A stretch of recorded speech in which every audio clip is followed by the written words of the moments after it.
Hey, my name is Felipe and welcome to my channel. In this video we are going to work with object detection using Yolov8 and we're also going to do object tracking using deep sort. So this is exactly what you will be able to do with today's tutorial. You can see that this is a video of people who are just walking from one place to another, and each one of the people in this video, each one of the persons in this video has a bounding box of a given color. And the way it works is that as long as the object tracking algorithm, as long as deep sort is able to track each one of the persons in this video through all the different frames, then the bounding box will remain of the same color. If I show you an example, if you can see this person over here has a brown bounding box, and let's track all these persons through all the different frames, you can see that the bounding box remains being brown through all the different frames in this video. And I can show you another example, for example with this person with a purple bounding box, you can see that this bounding box remains being purple through all the different frames, and the same happens with this blue bounding box over here,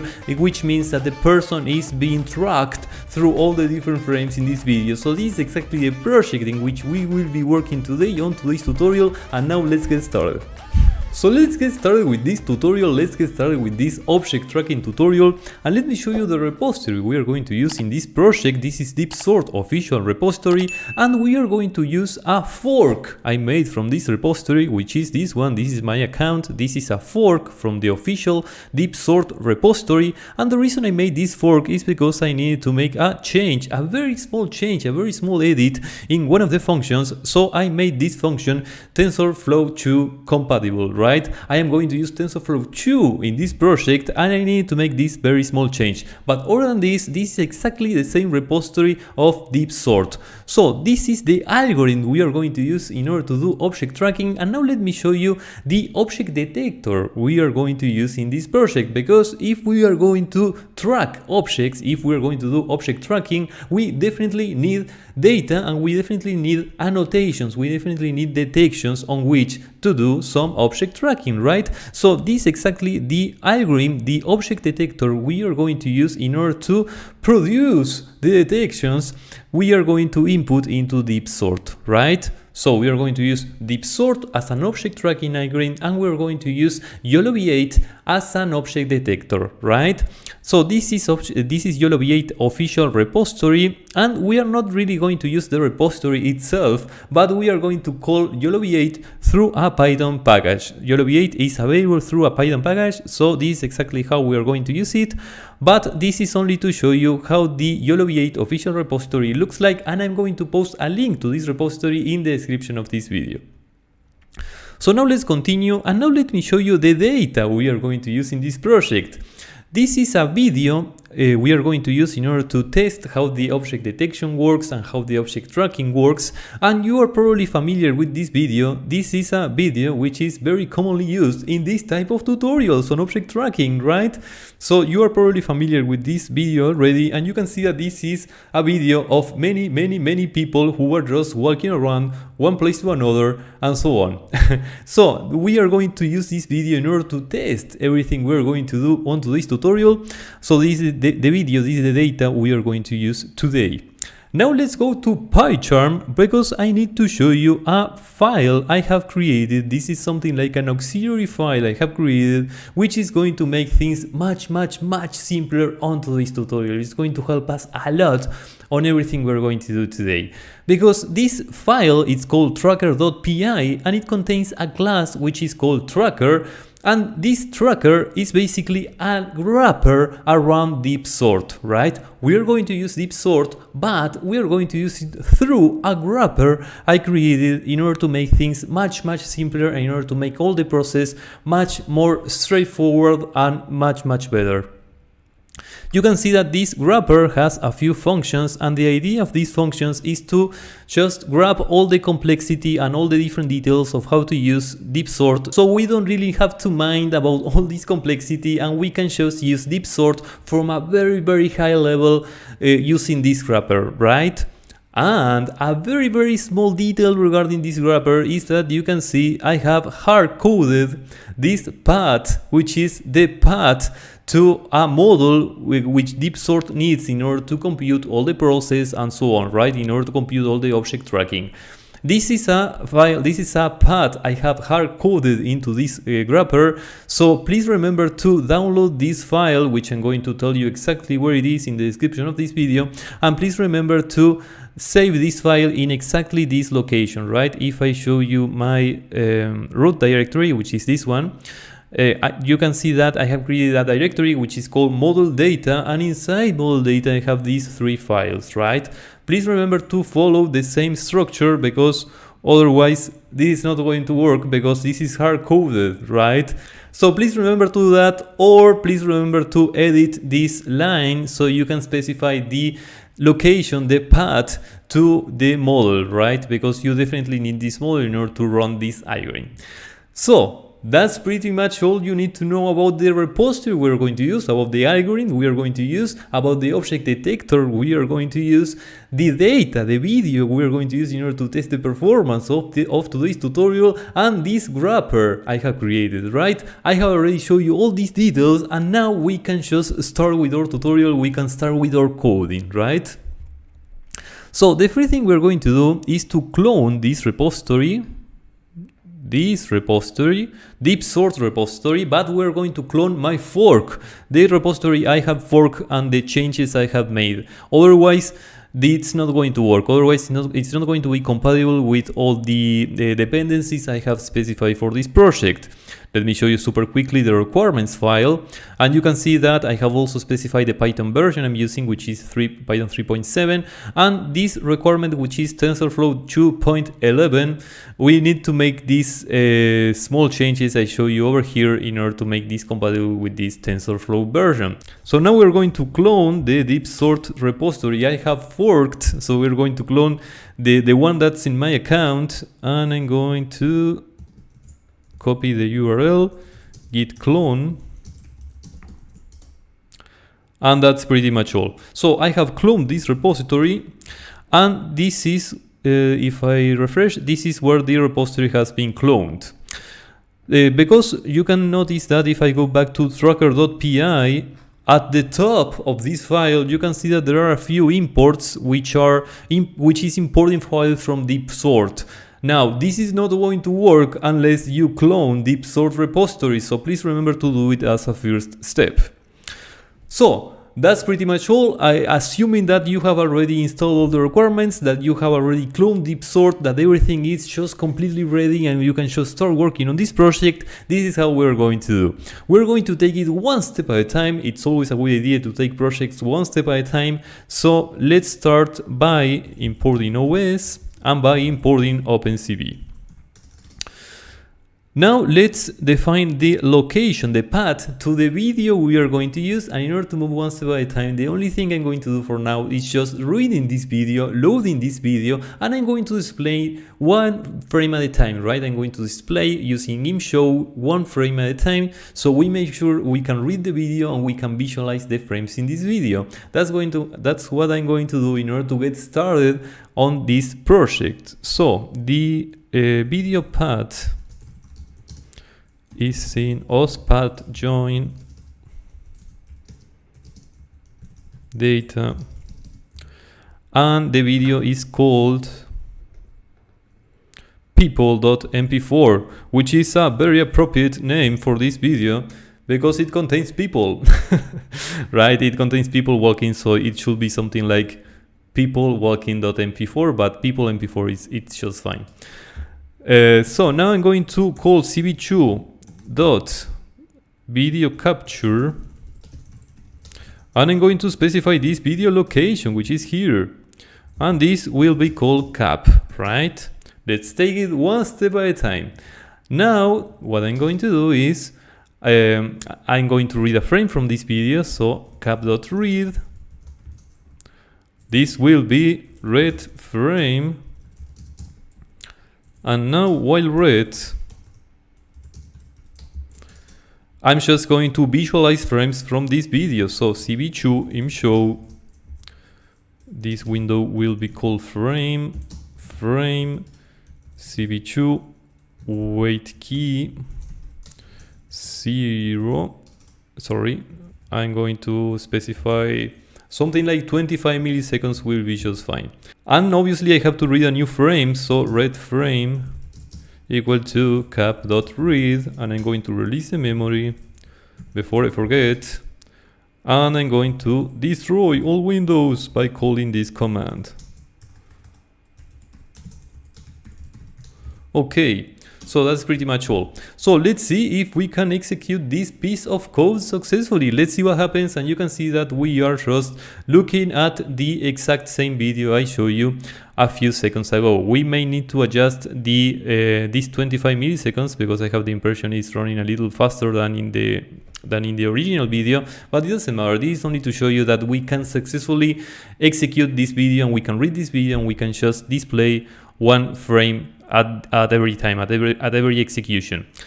And now let's continue. So we can read frames from this video. We are reading frames, and what we need to do now is to use Yolov8 in order to produce our detections, right? The detections we are going to use in order to input these detections into the object tracking algorithm. And in order to do that, I'm going to import from Ultralytics, import YOLO, and I'm going to do something like that. I'm going to define it somewhere around here, maybe somewhere around here, and I'm going to say model will be YOLO, and I'm going to specify the YOLO model I'm going to load, and I'm going to work with a Yolov8 pre-trained model, right? You can just use a pre-trained model from Yolov8 in case you don't have a model already, so that's what I'm going to do now. So the model is called Yolov8 nano.pt, if I'm not mistaken, and this is exactly the model we are going to use. So let's take it one step at a time, and let's see if we can just execute this code. Let's see if we can just create the model. Everything seems to be working fine because we didn't have any error. So now let's continue. Now let's produce our detections, and in order to do that, I am going to call model dot. I'm just going to call model, and I'm just going to open this parentheses because this is something like a function we are using, and I'm going to input the frame I have just read from the video, right? I'm just going to input this frame, and I'm going to call the output detections. In order to go one step at a time, again, I'm just going to print detections, and let's see what happens. Okay, you can see that I am getting something. I'm getting a lot of information, so everything seems to be working just fine. So we are moving one step at a time, but you can see that we are making a lot of progress. So now what we need to do is to unwrap these detections, right? Because we had something which looks like this. This is like an entire class. This is something that it contains absolutely all the information we need in order to work on this tutorial, in order to get the tracking and so on. But this may not be in the exact format we need it to be. So we need to unwrap all the information from here. I think it's better to call it results instead of detections, because I'm going to use detections later on, so maybe I can just use results. Okay, so results is a list containing all the detections. I am going to do something like this. I'm going to iterate for result in results, and as I am making the inference of a single frame, of an individual frame, this will always be a list of length 1. So doing this, we are iterating in a list of length 1. Long story short, we are doing this iteration, but actually we are only doing one iteration, right? There's only one object inside results, so we are just doing this for once. We could do it in a different way. We could do it like results equal results 0. We could do it like this too, but I think it's a little cleaner if we just do this iteration. But remember, we are doing this process only once. We are doing this iteration only once because there's only one object inside results. And now let's call another object, another list, which is called detections. This is where we are going to save all of our detections. And now let's do something like this. For r in results.boxes, I think this was something like boxes.data.toList, something like this, because this is like a very custom object type in Yolov8, and we need to make it to look something like a list. We need to be able to iterate in this object, and I think this is the way to do it. If this is not the way to do it, we are going to get an error, and I can just fix it. And once we are iterating in this object, we are going to do something like this, and we're going to print it to see how it looks like, and then we are going to ungrab all the information from within this object. Let's see. No, I've made a mistake. All right, because I'm iterating here, and actually it's here. Now everything should be okay. Everything is okay. And this is the results we are getting, right? This is R. This is the print we are doing over here, and you can see that this is exactly how it looks like. And this is all the information we need from more detections, right? This is all the people we are detecting in this video. And the way we are going to ungrab this information is like this. We're going to say this is x1, y1, x2, y2, and then confidence value, I'm just going to call it score, and class ID. This will be R, right? Remember that we are using a pre-trained model from Yolov8, and this model was trained on the Coco dataset, so we are detecting all the Coco classes. So we are going to have a class ID, which is exactly the class we have detected in this dataset. If I show you my local directory, my root directory, this is a file containing all the classes we are able to detect with this model, and this also tells us the index for each one of these classes. In the case of person, which is the object we are going to detect more often in this video, this is the first element in the list, which means it's the class ID 0, right? It's the index 0, and if I go back, you can see that this number is always 0 for absolutely all detections. Now we have detected something different than 0. This is 14. Maybe it's another object, but you can see that in most cases it's a 0. We are also detecting a 14. We're also detecting a 14. Let's see what is 14. This is 0.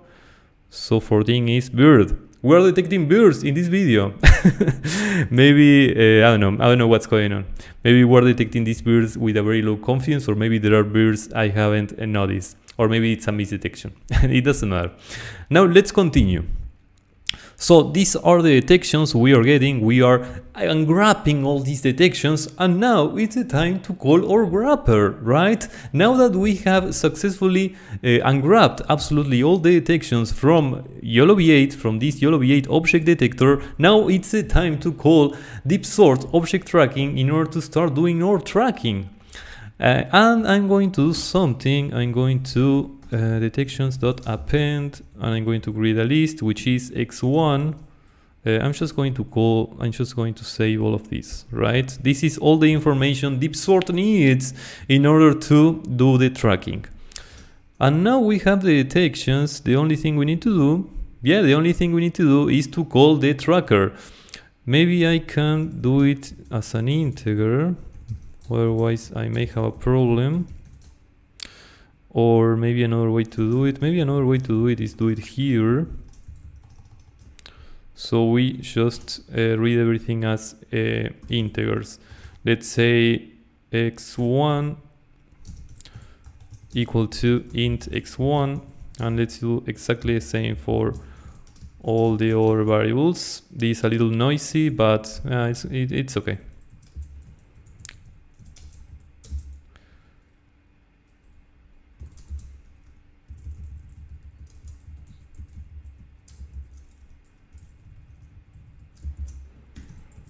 Okay, and let's do the same with class ID.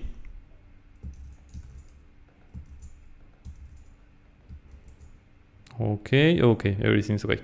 Okay, perfect. So we have unwrapped all these objects, and we have converted everything into integer, or everything that's an integer, we have made it an integer. And now it's the time to call the wrapper, and in order to do that, I'm going to import the wrapper first, which is from tracker import tracker. And now that we have imported the tracker, the only thing we need to do is to initialize it. I'm going to do it here, tracker equal tracker. I'm going to create a new instance, and then the only thing we need to do is to call, I'm going to do it here, tracker.update, And we need to input, let me show you what we need to input. In order to call update, which is the most important function of the tracker, because it's where it's going to update all the tracking information and everything that's going on in this video, we need to input two parameters, which are the frame and the detections, right?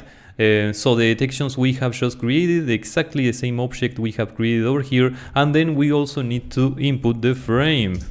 Remember, for the way object tracking works, for the way deep sort works, for the way this specific algorithm works, the algorithm computes some features on top of the frame, on top of the objects which were detected, right? It's going to crop the frame and it's going to extract some features from it. So we definitely need to input the frame and then detections. Okay.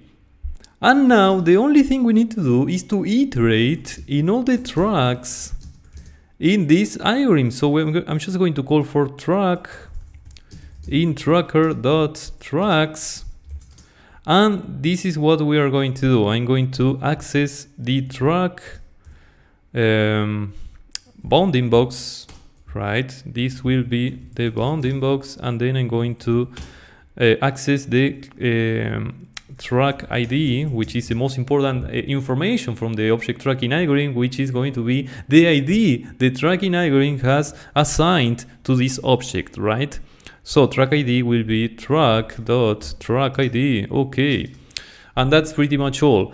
Remember, we are using an object tracking algorithm, and every time we access one of these objects, each one of these tracks is an object, right? It's one of our objects in the video, and we are accessing the bounding box of that object in this specific frame, and we are accessing the track ID, the object tracking algorithm deep sort has assigned to this object, right? The ID will be exactly the same across all the frames in this video, right? So each object, or actually each person, because I already showed you the video, this video contains people, and all the objects we are going to detect are people, are persons. Well, we already know this, we are detecting birds also for some reason, but it doesn't matter. Most of the objects we are going to detect are people, and each one of these persons is going to have an ID assigned. So the object tracking algorithm deep sort is going to assign a given number, an ID, to each person, and is going to keep the same ID across all the video, right? So absolutely all the frames in that video which contains that person will be with the same ID, right? They will all be labeled with the same ID. So the bounding box is like the specific bounding box of that person or that generic object we are detecting in that specific frame, and then track ID is the ID for that object or that specific person across all the frames in that video. So that's pretty much all for this tracking, and then what we need to do is just plotting a bounding box, a rectangle on top of the frame for each one of these objects. So what I'm going to do is I'm going to define another object, which is another variable, which is called colors, and colors will be something like this. I'm going to import random, and then I'm going to call colors like random.randint. This will be from 0 to 255, and I'm just going to repeat the same 3 times, and this will be for j in range, I don't know, 10. So I'm creating a variable, I'm creating this list colors, which contains 10 completely random colors, and what I'm going to do is I'm going to plot each one of the persons in the video. I'm going to plot each one of these persons with a different color, right? So every time we get a new ID, every time we get a new identifier, we are going to plot this new ID, this new object we are detecting with a new color, right? We are just going to select another color from this list, right? That's the idea of what we will be doing now. So I'm just going to call cp2 rectangle, and now I am going to input the frame, and then the top left corner, which will be x1, y1. I haven't defined what is x1, y1, but it's basically x1, y1, x2, y2. This is bounding box, right? And then I am going to do something like this. This will be x2, y2, which is the bottom right. Then the color, which will be colors. Then the track ID, but divided, or actually mod the length of colors, right? Because remember, this array, this list has only 10 elements, and we will be detecting many objects. So this track ID could have a value which is super huge, and if we don't do something like this, we are just going to get an error, right? So we definitely need to add this mod to make this work, okay? Now that we have specified the color, the only thing we need to do is to specify the width for this rectangle, and that should be all. And let's see if we are doing everything correctly. Let's see if we can just let's see what happens if I press play. Now we should be looking at our frames just like before, but we should be getting a bounding box on top of our frames, and we're not getting it, so we have done something wrong. Let's see what is it. We may need to cast this as an integer. Let's see if that's a problem.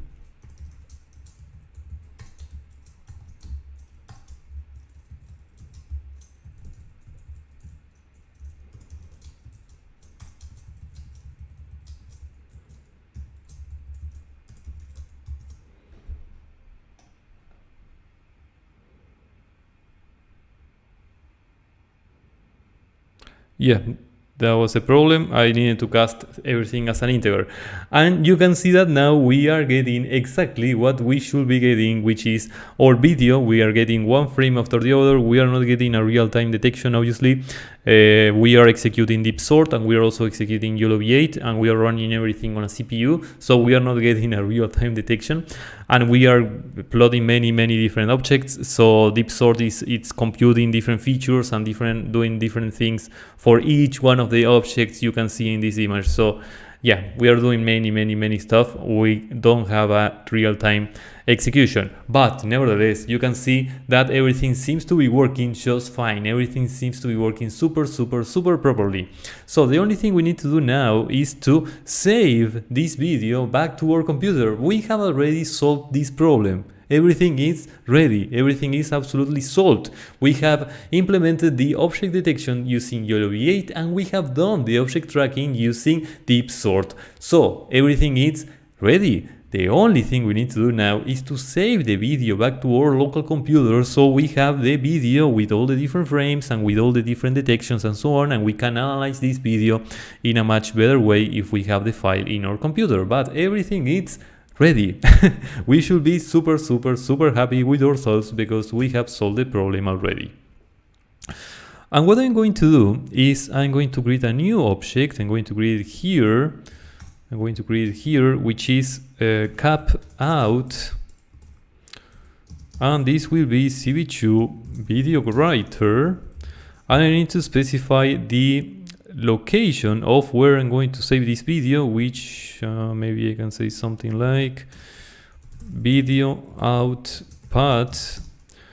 I'm just going to save it in my local, in my current directory, and I'm going to save it with the name out.pm4mp4.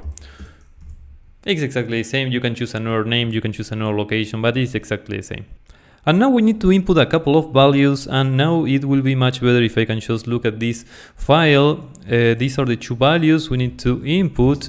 You can see that this one is related to the codec we are going to use in order to write this file. We are going to write an MP4 file, so we definitely need that value. And then we need to specify the frames per second in this video, right? And we want this output video, we are going to write into our computer, we want to make it the same frames per second as the original video. That's what we want. So we are going to call cap, which is this object, the video we are reading, right? This is the OpenCV object for the video we are reading, and we are going to say cap.get this constant. So we are getting the frames per second of the original video. That's exactly what we are doing here. We are getting the frames per second of the original video. So we are going to make the output video, the video we are going to produce, we are going to make it the exact same frame rate as the original video, which is a very good thing because we want to have like a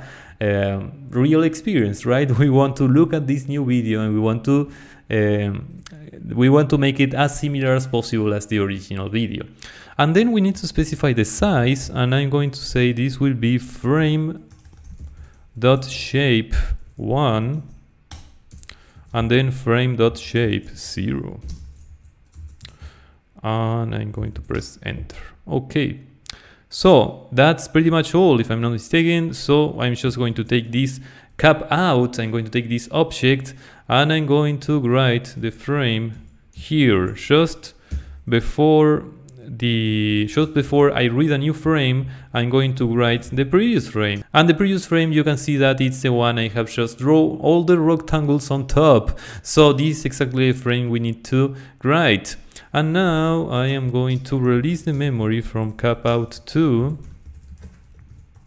And that's pretty much all. So if I'm not mistaken, this is pretty much all. I'm going to press play. I am not visualizing the frames anymore. If I go to my local, if I root directory, I don't see any file, anything. So if I press play, everything should work just fine. We should have a huge output with a lot of warnings, a lot of everything. Just ignore all the warnings. They don't really mind in this case.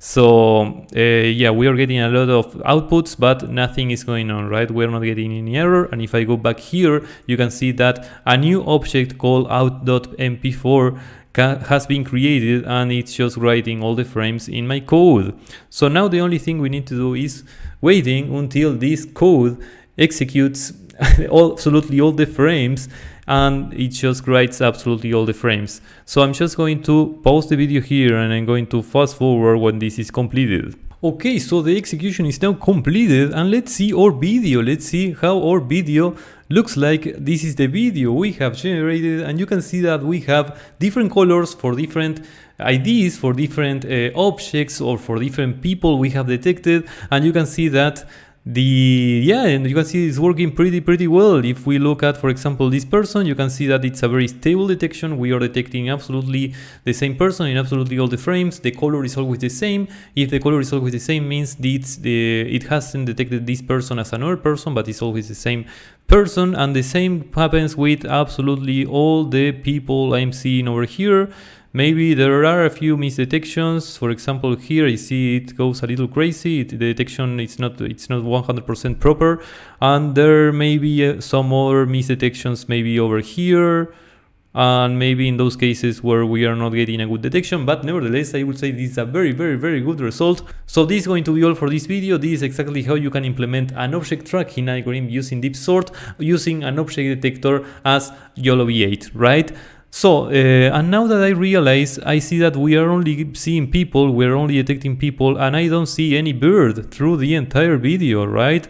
Maybe I am missing the bird. If you notice the bird, please let me know in the comments below, but I don't really see it. But you notice in the detections, we were detecting a few birds. So something that I may recommend you to do is adding something like if score is greater than detection threshold,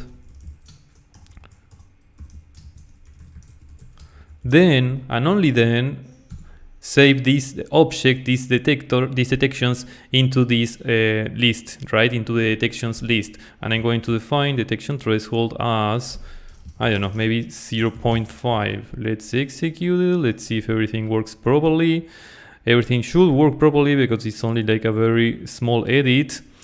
And this is going to fix some of the misdetections. Maybe this fixes some of the birds we are detecting in this video, and there are not any birds whatsoever. So if you want to do something like this with some value for detection threshold, that's going to make That's going to fix some of the misdetections you may have. So this is going to be all for this video. My name is Felipe, I'm a computer vision engineer, and in this channel I make tutorials, coding tutorials, which are exactly like the one you just watched, exactly like this video. So if these are the videos and if these are the things you're into, I invite you to subscribe to my channel. This is going to be all for today, and see you on the next video.